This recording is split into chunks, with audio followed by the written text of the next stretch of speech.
বলো। দেখুন 2023 সালে 1 মে 234 নম্বর বুথের বুথ সভাপতি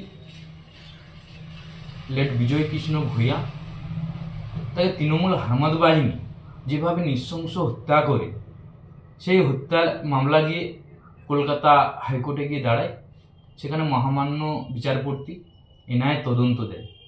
সেই পরিপ্রেক্ষিতে এনআইএ তার তদন্ত ভার নেয় এবং তারা তদন্ত করে। তদন্ত সাপেক্ষে তারা এর কিছুদিন আগে শুভেন্দুকে অ্যারেস্ট করে, যেটা আমাদের কাছে খবর এলো আগামীকাল 7:30 নাগাদ মোহন মণ্ডল পিতা রাজেন্দ্র তাকে অ্যারেস্ট করে, পুনা থেকে অ্যারেস্ট করে। আমি একটাই কথা বলবো যে বিগত দিন বাচ্চা গ্রাম পঞ্চায়েতে যেভাবে দেখে বিজেপির কার্যকর্তাকে নৃশংসভাবে হত্যা করেছে, সেই হত্যার প্রতিবাদে আমরা বহু জায়গায় বহু আইনি প্রশাসন লড়াই করেছি। আজকে কলকাতা হাইকোর্ট যে রায় দিয়েছে, যে এনআইএ তদন্ত দিয়েছে, এনআইএ তা সঠিকভাবে তদন্ত করছে। তদন্ত সাপেক্ষে তারা যারা এই কেসের সঙ্গে অ্যাক্টিভভাবে যুক্ত আছে তাদেরকে এনআইএ অ্যারেস্ট করছে। ঠিক তার পরিপ্রেক্ষিতে কালকে মোহনকে অ্যারেস্ট করেছে। বিগত দিন এনআইএ নিশ্চয়ই তার তদন্ত সাপেক্ষে যদি কাউকে মনে হয় তারা অ্যারেস্ট করবে কিংবা তারা হেফাজতে নেবে। এটা তো তার এনআইএর তদন্ত ভার।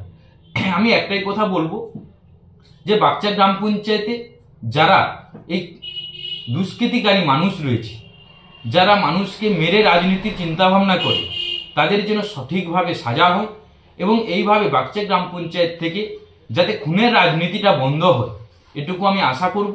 যাতে সমস্ত রাজনৈতিক দলের মানুষ তারা একই সাধারণ মানুষ যিনারাই আছেন তাদেরকে একটাই বার্তা থাকবে যে গণ্ডগোলবিহীন বাচ্চা গ্রাম পঞ্চায়েতে নির্বাচনগুলো হোক, যাতে সেখানে মানুষের জীবন নিয়ে না রাজনীতি হয়।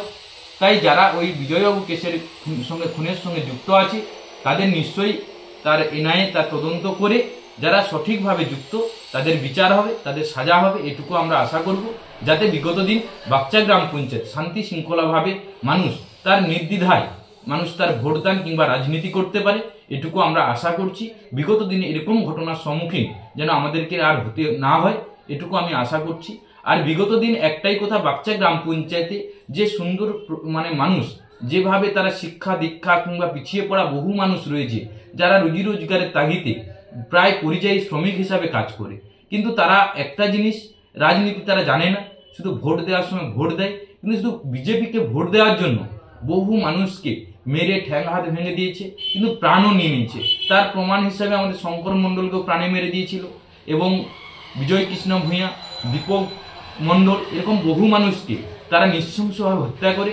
যার আগে দুজনকে যদি এইভাবে পুলিশ প্রশাসন সঠিকভাবে তদন্ত করত, যদি সঠিক তাদের সাজা হতো, তাহলে হয়তো আমাদের বুথ সভাপতি 229 নম্বর বুথ সভাপতি বিজয় কৃষ্ণ ভূঁইয়াকে এইভাবে মরতে হতো না।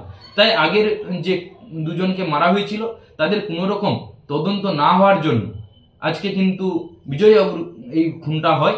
তাই এই তদন্ত যেহেতু এনআইএর কাছে আছে, এনআইএ তার সঠিকভাবে তার তদন্ত করে তারা যারা দোষী তাদেরকে সাব্যস্ত করে যাতে বিচারে তাদের সাজা হয়, এটুকু আমি আশা করছি। পরিচয়: আমার নাম প্রসেনজিৎ ভৌমিক, আমি বাচ্চা গ্রাম পঞ্চায়েতের উপপ্রধান।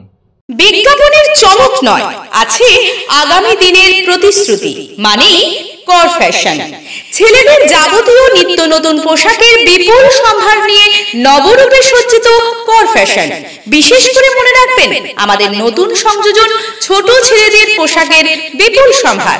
আমাদের ঠিকানা ময়না রবিবারের বাজার। আমাদের আরেকটি শাখা বলাইপন্ডা বাজার চৌরাস্তার দক্ষিণে ময়না। মনের মতন পোশাক মানেই কর ফ্যাশন।